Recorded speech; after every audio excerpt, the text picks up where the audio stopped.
Hello friends, golden age career point के YouTube channel पर आप सभी का स्वागत है। हिंदी वर्णमाला के बहुविकल्पी प्रश्नों की श्रृंखला में ये 5वां वीडियो है और इस वीडियो में भी हम 10 प्रश्नों का व्याख्यात्मक हल देखेंगे। तो चलिए शुरू करते हैं आज के सेशन को। पहला प्रश्न आपके सामने पूछा गया है, अनुनासिक का संबंध किससे होता है? ठीक है, अनुनासिक।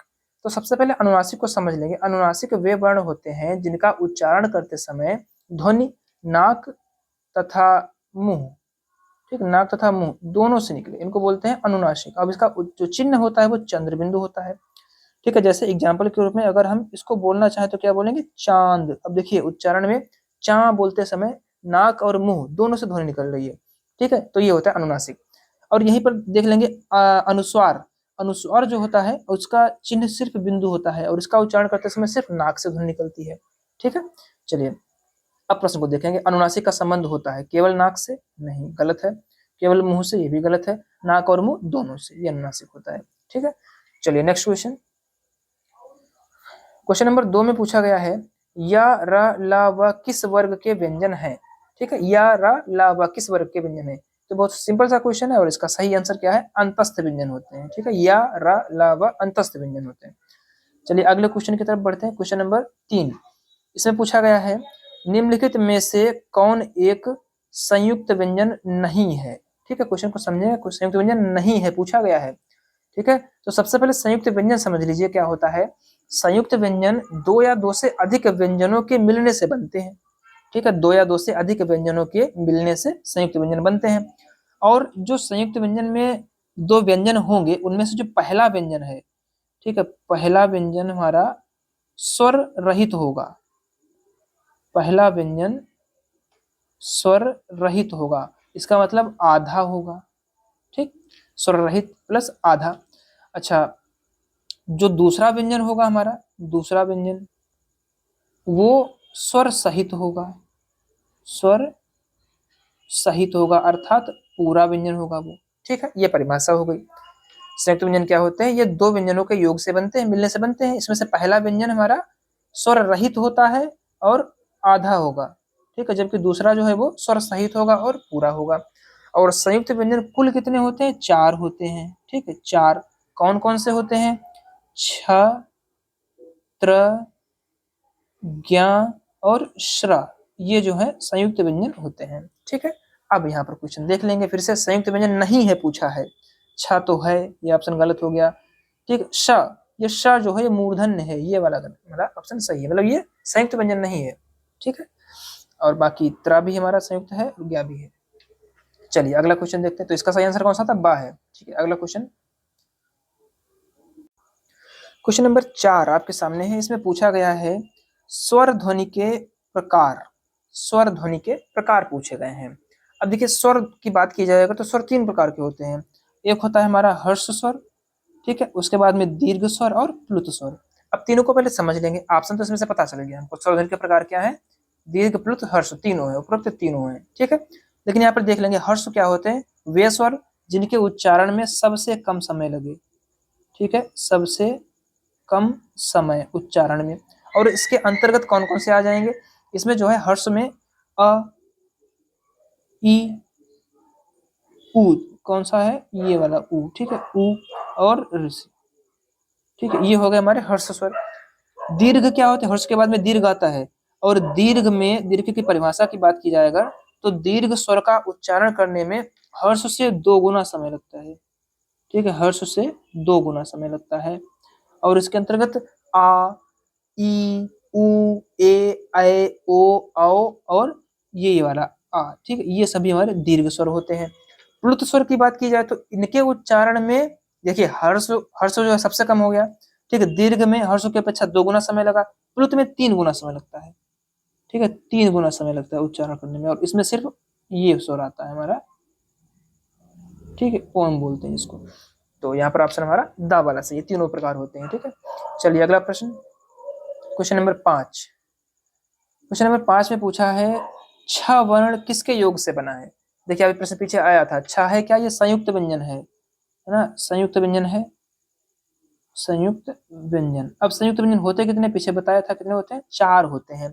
अब जरा यहाँ पर पहले सभी को देख लेंगे, फिर यहाँ पर आंसर देखेंगे। ठीक है, पहले सभी को देख लें कौन कौन से होते हैं। एक तो हो गया ये छा, ठीक है, दूसरा हो गया त्रा, तीसरा ज्ञा और स्रा। ठीक, अब देखिए कौन किससे बना है, लिख लेंगे यहीं पर। छ जो होता है वो का, और जो भी आधा होता है प्लस मूर्धन्य वाला श पूरा हो गया, क्योंकि परिभाषा में क्या बताया गया था, पहला व्यंजन स्वर रहित और आधा, दूसरा व्यंजन स्वर सहित और पूरा। ठीक है, त्र में क्या क्या होता है, त आधा हो गया प्लस रा। ऐसे ही ज्ञा में क्या है, जा आधा होता है प्लस जा आधा होता है प्लस ये वाला ये। ठीक है, अब देखिए इसीलिए इसको बोलते हैं ज्ञा। ठीक है, ज्ञान बोलते हैं ऐसे। और स्र में क्या है, ये तालव्य वाला आधा शा प्लस रा।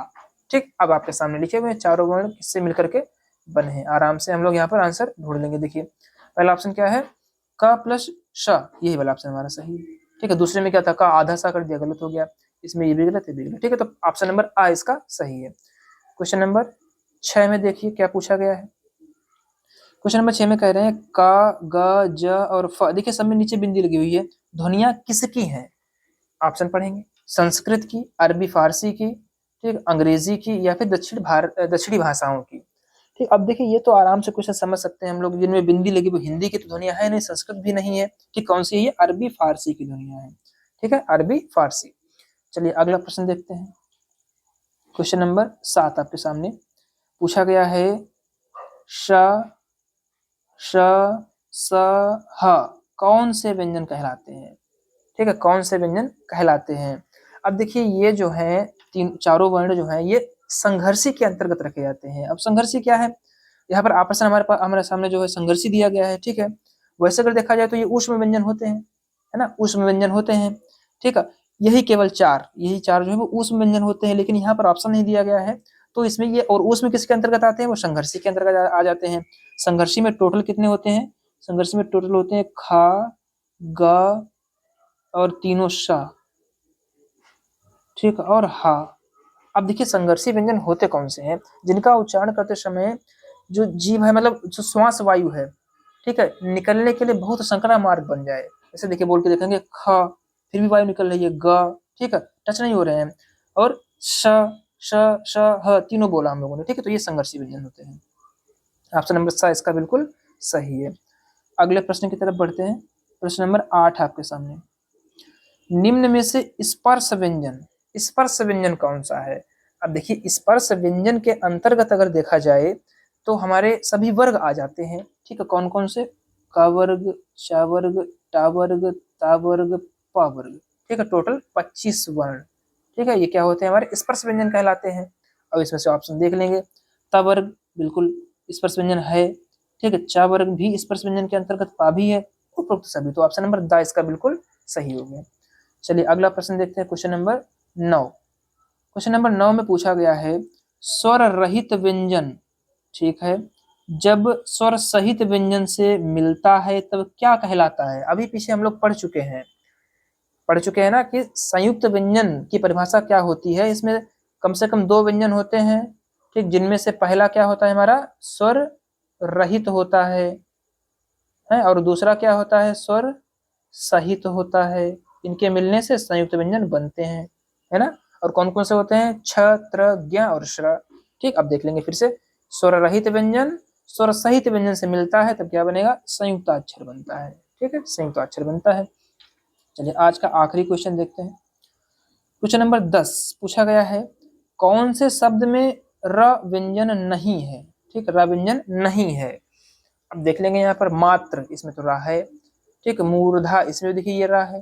ठीक, इसमें भी क्रम में भी रा है, लेकिन मातृ ये जो है ये ऋषि वाला है। ठीक, इसकी उच्चारण क्या होगा, मातृभूमि। ठीक, मातृभूमि। ठीक है, तो ये वाला जो है इसमें रा व्यंजन नहीं है। ऑप्शन नंबर द आपका बिल्कुल सही हो जाएगा।